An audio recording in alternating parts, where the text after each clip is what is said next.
2022 की सियासी लड़ाई में जहां एक ओर दावों और वादों की बिसात पर मोहरे सजाए जा रहे हैं, वहीं दूसरी ओर जातीय समीकरण के सहारे भी शह और मात का खेल जारी है। एक तरफ विरोधी दल बीजेपी के वोटर को लुभाने के लिए ब्राह्मण सम्मेलन सरीखे चुनावी अभियानों का आयोजन कर रहे हैं, तो वहीं बीजेपी भी सिंहासन पर बने रहने के लिए विपक्ष के वोट बैंक में सेंधमारी करने में जुटी है। यादव को भी लोग पीट देते थे, मुकदमा कायम नहीं होता था, मैं देखता था, नाम नहीं लेना चाहता हूं मैं। ऐसे सरकार चलाएंगे? क्या आपकी सरकार है? ये व्यवस्था से सरकार चलती है मित्रों, और सिस्टम से। तो ये मेरी आइडियोलॉजी है कि गरीब का सम्मान होना चाहिए, और शासन व्यवस्था से चलता है, कानून से चलता है। बीजेपी जानती है कि बिना जातीय समीकरण के यूपी को जीत पाना नामुमकिन है, लिहाजा सपा के पारंपरिक वोटरों को अपने पाले में खींचने के लिए बीजेपी यादव सम्मेलन का सहारा ले रही है।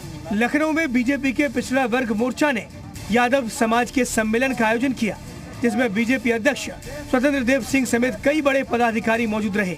सम्मेलन में संबोधन के दौरान स्वतंत्र देव सिंह ने मंच से यादव समाज को साधने की भरपूर कोशिश की।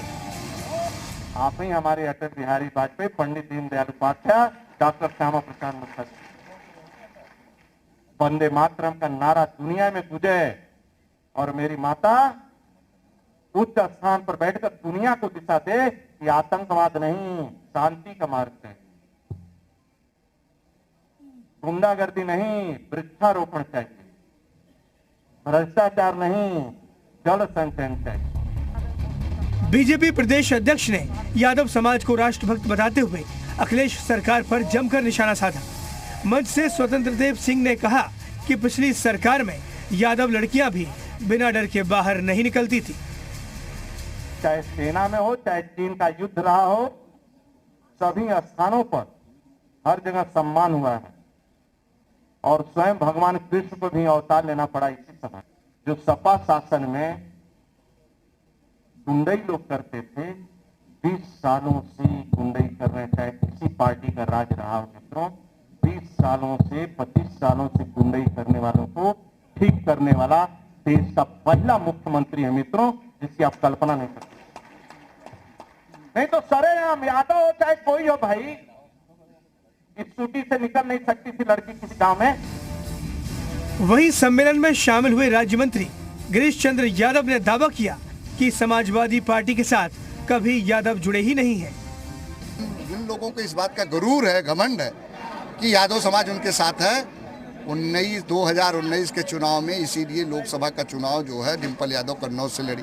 बहुत चर्चाएं हुई कि यहाँ से लड़ेंगे, वहाँ से लड़ेंगे, उनको लगता था कि यादव यहाँ सबसे ज़्यादा है। लेकिन जब 2019 का चुनाव का परिणाम आया तो वहाँ से भारतीय जनता पार्टी जीत गई। तो इससे भी आकलन आप कर सकते हैं कि यादव समाज किसके साथ खड़ा है।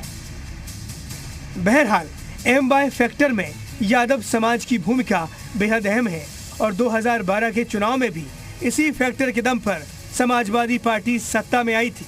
2017 के चुनाव में भी सपा के हिस्से यादव वोटों का बड़ा हिस्सा आया था, लिहाजा 2022 में यादव वोटों को लेकर बीजेपी खास रणनीति पर काम कर रही है। ब्यूरो रिपोर्ट, जी मीडिया।